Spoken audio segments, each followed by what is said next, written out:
When we look at this war in Ukraine, what was the end game for the US foreign policy in Ukraine? Well, it wasn't really an end game so much as a fantasy. The United States actually believed that it would enable Ukraine to drain Russia's resources. That was the main thing. It had no intention or expectation that Ukraine could actually beat Russia. What it thought was that if they could get a puppet leader like Zelensky to fight to the last Ukrainian, every Ukrainian that died would at least absorb one Russian bullet, and that would help deplete Russia's military capacity. Obviously, Russia has a lot more bullets than Ukrainians had individuals, and the Americans had no understanding of how large Russia's manufacturing company was. The State Department and military strategists believed the Kool-Aid that they'd been drinking. They believed the fantasy that Russia was just a gas station with atom bombs, and that all Russia could do was either drop an atom bomb or else let the Ukrainians march right into Moscow, and all the people would get so upset that Russia had lost, that they'd overthrow Putin and bring back an American-backed Boris Yeltsin, and America could then repurchase Russian resources and restore neoliberalism. That was a fantasy, not an endgame. There was no real analysis, and there were some analysts, as Ray McGovern has explained so often, that did understand what was happening, and they were fired by being told, well, you're just not the corporate type. You must have some reason to want Russia to win if you don't think that we can beat it. Why are you pro-Russian? We're going to put in pro-Americans. And so all they got was flag wavers and the army generals whose main hope for advancement wasn't to get another star on the uniform.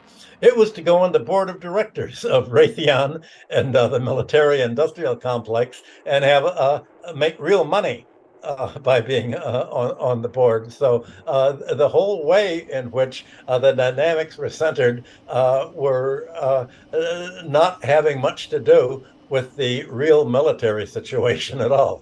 Why did the US sanctions not bring the Russian economy to its knees?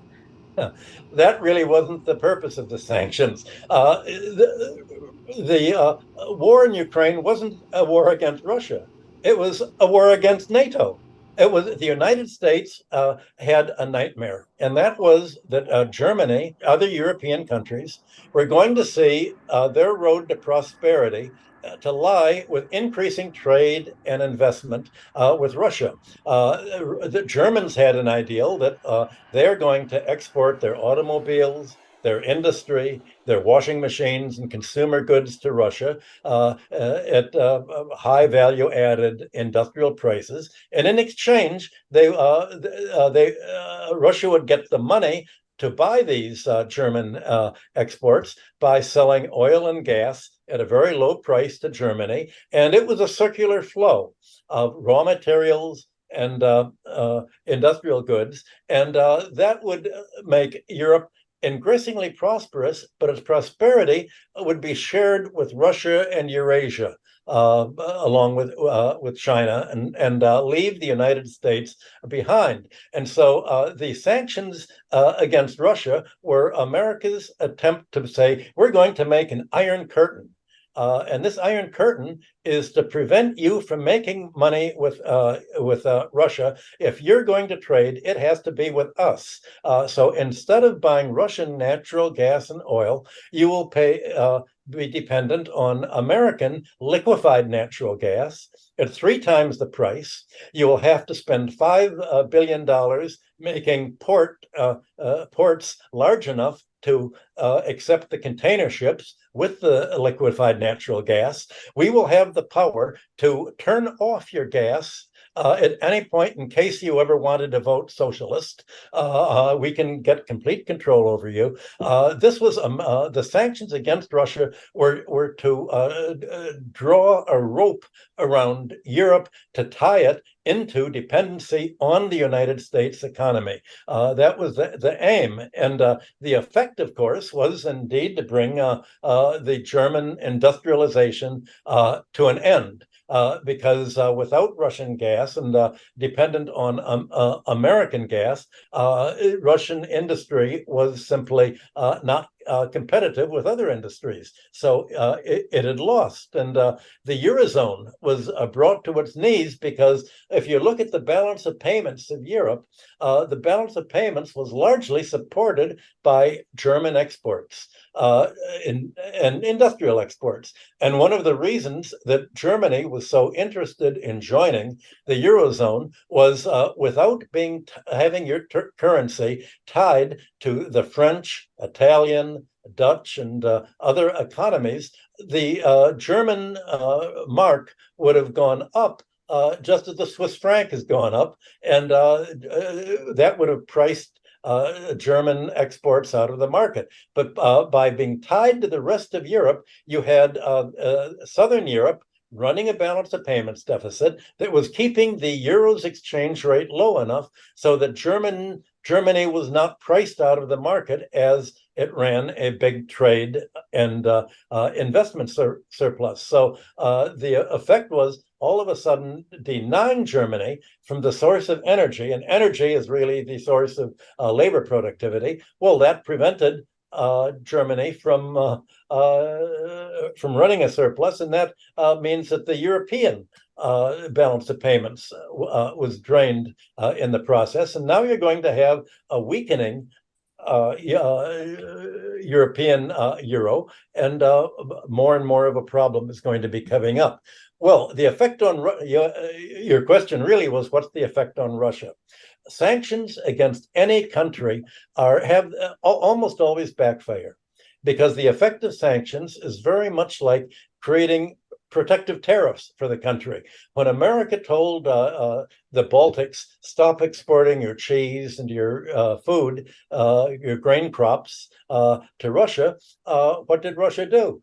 Without cheese, it didn't starve to death. It said, okay, we're going to start our own cheese industry. Now it no longer depends on Lithuania and the Baltics for cheese, and it no longer. And the same thing with the common agricultural policy for Europe was always one of the key benefits, and Europe had hoped to be a grain exporter. Well, once there are sanctions on Russia, Russia develops its own agriculture and its own grain. So the effect of sanctions was to make Russia independent of the Eurozone, and increasingly self-reliant. And that has certainly strengthened its balance of payments, not losing it. So Russia has lost the export income from its oil and gas to Europe, but it's no longer has to pay the import charges of its food and the other products that it was getting before the sanctions, because it's producing these at home. So basically, it's as if President Biden said, President Putin, we love you. We want to help you. We're going to help you get rich in Russia the same way we got rich in the United States. We're going to help you do protective tariffs. Now, your neoliberal people in Russia don't tell you that, but you do need protective tariffs. And since you won't enact these yourselves, you'll, like we did in the 19th century, we'll have sanctions, and that will help you develop your own industry. And so you can end up getting rich just the way the United States did. And you'll be happier and much better. And the result is exactly what you've seen. Russia is now much more independent and strong, and there's no power that America or Europe have to impose any further sanctions on Russia. When you look at Europe right now, they're following everything US says in Ukraine. Why the Europeans so much under the thumb of the US foreign policy? The United States has politically interfered in European affairs ever since 1945. I think a decade or two ago, I visited Berlin, for instance, and I was taken to, there's a big hill that in Berlin where when they were cleaning up the bombed out city in 1945. They took all of the refuse, the bricks and the building materials that they'd cleaned out of the bombed out buildings, and they made a big hill.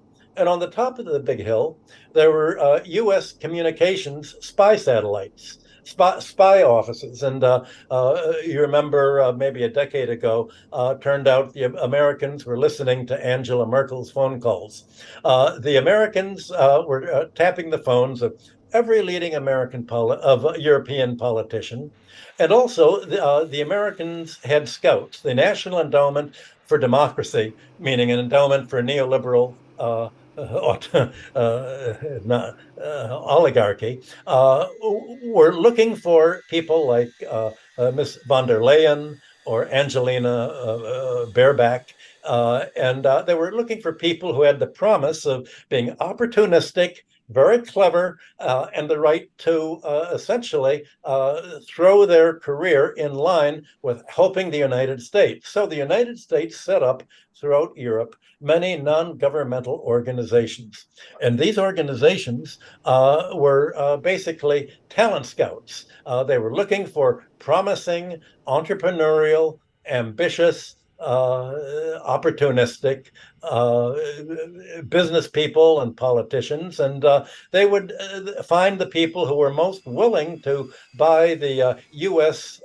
Political Kool-Aid and follow the U.S. And they were pretty much dominating European politics, also through the control of the European media. And so the European Union leaders do not represent the European business interests or the economy or the European people. They represent basically, I won't say they're employers, but the U.S.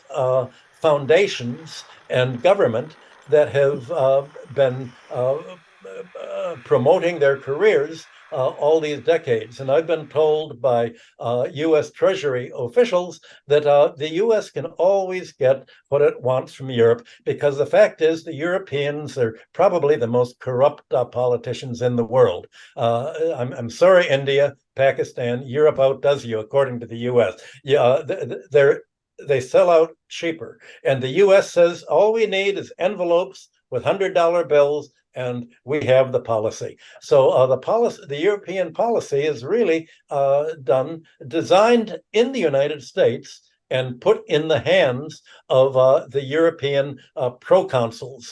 The euro was designed as a satellite currency for the U.S. dollar by Robert Mundell at the University of Chicago, and it was designed as basically an anti-labor policy, an anti-industrial policy, and so the England and continental Europe have both followed the neoliberal finance capitalist model that doesn't really help Europe, but it locks Europe into a satellite status with the United States. We know that the conflict, the war in Ukraine has hit Europe so hard. If you were an advisor to the European Union, what would you say to them as a key to get out of these problems that they are dealing with right now? I'd say, of course, there is an escape. I think you Germans should all move to Russia and China. Leave Europe. Europe is what Donald Rumsfeld, the U.S. The head of the military, called old Europe is a dead zone. The Eurozone is dead. It cannot be revived without a radical restructuring, and it's not going to restructure. It is on a suicidal trajectory. All you can do is get out of the sinking ship. There is no way that anything that I would tell them to try to look at why China is growing and you're not. Look at what you would look at what your industrialists have said of wanting to get rich and employ German labor by exporting to Russia. You're not doing that. There's no way you can break from the United States, given the corruption of your politicians and the fact that you don't have an economic theory an economic doctrine that is an alternative to neoliberalism. And without understanding classical economics, without understanding value and price theory and economic rent and the difference between earned and unearned income, there's no way that you can make an economic policy that actually works. So you don't have an economic theory, basically, except that is leading you into poverty. It seems that they are so much in love with Yeltsin as much as they hate Putin. What's the difference, in your opinion, between these two figures? That was the lost dream that under Yeltsin, Russia backed every ruble that it issued domestically with a US dollar holding. In other words, for every ruble that Russia created for spending within its economy, it had to borrow a US dollar to hold in its reserves. And at the beginning, I was told by investors, Wall Street people, that they were charging Russia 100% interest per year to give Russia dollars. Now, the reality is that Russia didn't need dollars at all to create its domestic money. It could just print the money. And in fact, that's just what Russian central bank did. When it got the dollar, it printed the money anyway. The only difference is that it needlessly borrowed US dollars and permitted the United States to come in and convince the kleptocrats to register factories, oil reserves, electric utilities, everything in their own name, and then to sell out. But they'd already wiped out the Russian savings through the shock therapy. So the only people that the kleptocrats could sell to after they registered the companies in their own name were American investors. And they sold at such low prices that between 1994 and 1996, Russia was the most profitable stock market in the entire world. And in fact, I was working with Scudder Stevens, one of the brokerage houses, and a former student of mine was their economist. And she was told she was going to be fired because she didn't invest in this Russia takeover. And she said, well, she didn't invest in it because she saw it was all going to collapse in 1997 and that it was a complete fantasy. And what she was told was, but you should have invested from 1994 and 7 in the fantasy and then jumped out before the whole crash came. That was the mentality. The Americans wanted to be able to come in and to transfer Russia's raw materials, industrial capacity, farmland, natural resources, in their own name and remove it from Russia. It's a strategy that had worked for third world global south countries for the last 50 years, and they thought that they could do it in Russia. And the problem is that the Russians had no background at all in Marxism. It's one of the few countries that had no Marxism at all. And without Marxism, they didn't even have classical economics. They didn't have Adam Smith or John Stuart Mill or any of the economists that talked about economic rent. They didn't know what a free lunch was. They really didn't understand capitalism. They understood sort of the propaganda view that capitalism was about employers exploiting wage earners, but they didn't understand that finance capitalism was all about rent seeking and natural resource rent and land rent. And they didn't understand that what Russia could have done, as opposed to Yeltsin, was what I had been advocating when I went back 3 times and lectured before the Duma and said, look, you have all your housing. You can give your housing to everybody who occupies it now. Give your all of your real estate to its current occupants freely. You will have the lowest cost economy in the world by just turning over the real estate to them. You will be an economy without land rent. And in the West, America, England, 80% of bank credit of the debt overhead is mortgage rent. Russia was free of all this. It could have got free of it, but the Americans convinced Russia that the way to get rich was America's to emulate the neoliberalism that American students are taught in the school. What Russians didn't realize that Russia gets rich by tricking other countries into adopting neoliberalism and is getting rich off them, not off America. They just didn't understand how capitalism worked.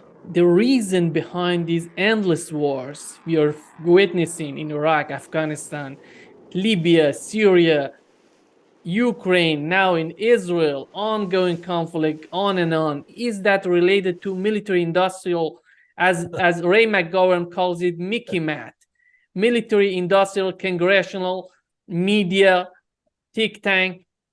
Is that the reason for these endless wars, in your opinion? That's just exactly word for word what President Biden said the other day before Congress. He said, yes, we can afford the war in Ukraine and Israel because the arms that they're using employ American labor. He said, if you want to be employed, if you want your living standards to go up, you have to make the arms to kill other people.